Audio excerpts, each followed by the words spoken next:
So hello friends, welcome back to my channel Meenachari creations. ఈరోజు video వచ్చేసి ఈరోజు శివరాత్రి కాబట్టి అందరికీ ముందుగా శివరాత్రి శుభాకాంక్షలు.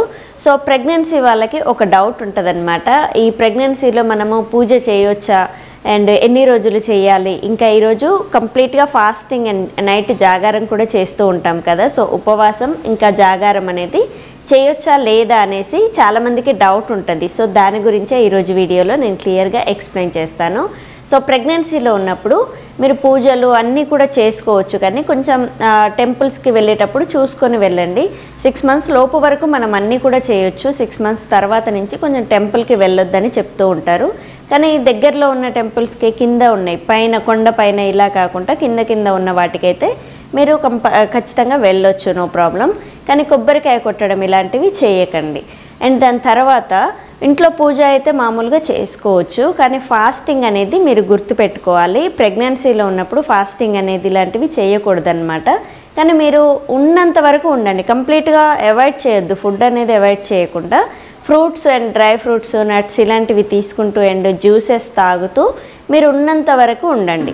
ఒకవేళ మధ్యాహ్నం లంచ్ దాకా ఆగగలిగితే ఆగొచ్చు, అండ్ ఈవినింగ్ వరకు ఆగగలిగితే మాత్రం కొంచెం చూసుకోండి, ఎందుకంటే బేబీకి ఆకలి వేస్తూ ఉంటుందన్నమాట. సో మీకు ఆకలి వేస్తుంది, కానీ ఆకలి అన్న ఫీలింగ్ అనేది రాకుండా చూసుకోండి. సో ప్రెగ్నెన్సీ ఒక్క దాంట్లో ఈ ఫాస్టింగ్ అనేది కొంచెం అవాయిడ్ చేస్తేనే బెటర్. కానీ చాలామంది ఎన్నో ఇయర్స్ నుంచి చేస్తూ ఉంటారు. సో ఈ ఇయర్ చేయొచ్చా లేదా అండ్ మిస్ అవుతుంది కదా అనుకుంటూ ఉంటారు. సో వీలైనంత వరకు మీరు ఉండగలిగినంత వరకు ఉండండి. ఒకవేళ ఈరోజు 10 గంటల వరకు ఉండగలిగారు అనుకోండి, ఉండండి అంతవరకు. దాని తర్వాత మీరు ఫుడ్ అనేది తీసుకోవచ్చు. మామూలుగా అయితే చాలామంది టిఫిన్లు ఇలాంటివన్నీ కూడా చేస్తూ ఉంటారనమాట, ఒక్క పొద్దులాగా ఉంటూ ఉంటారు.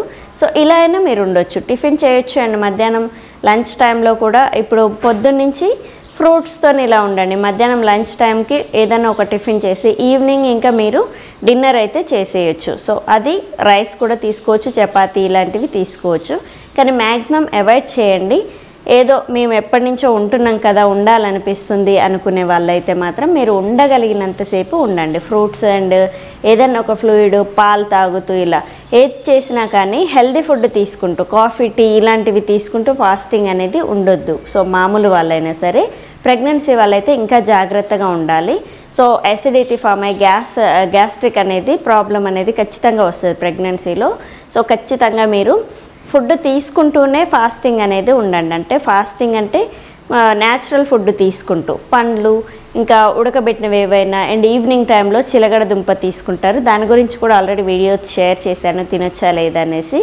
సో అది కూడా తీసుకోవచ్చు మీరు. సో ప్రెగ్నెన్సీలో ఉన్నప్పుడు ఫాస్టింగ్ అనేది విడవకుండా చేయాలి అంటే మాత్రం లైట్గా అలా తీసుకోండి. అన్నం తప్ప మిగతావన్నీ కూడా మీరు తీసుకోవచ్చు.